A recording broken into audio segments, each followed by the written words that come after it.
So the next question we got was if a ruling requiring the EPA to remove, or that causes the EPA to remove fluoride from the water systems here in the U.S., if it will be up to the states to comply at their leisure, or if it'll be a federal mandate that must be complied with by a certain date.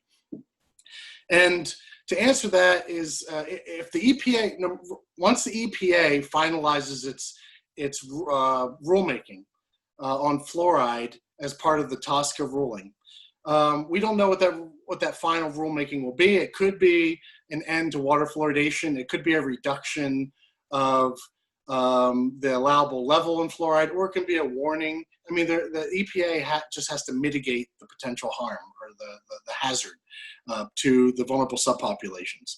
And so what will happen is just upon hearing that the EPA is considering a new rule, I would expect that there will be certain states that will get ahead of new ruling and will want to act ahead of time.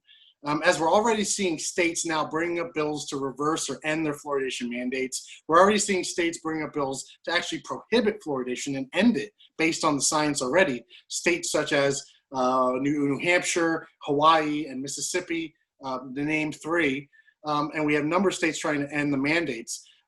I would expect that as we see kind of a recommendation of a new rule, more states will jump ahead and just get ahead of it, as we did when we saw the reduction of the optimal level back in 2011, prior to it actually being an official rule in 2014. Many states got ahead of that and lowered the level. So I would expect one, states to get ahead of the ruling. Two is if there is an EPA ruling, generally it's immediate.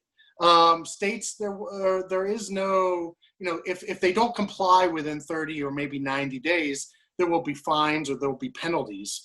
But I would expect that a ruling ending fluoridation or a ruling requiring some sort of warning will have to be applied immediately, and states won't be able to just ignore it at their leisure. Now, there will be some states that will have to act.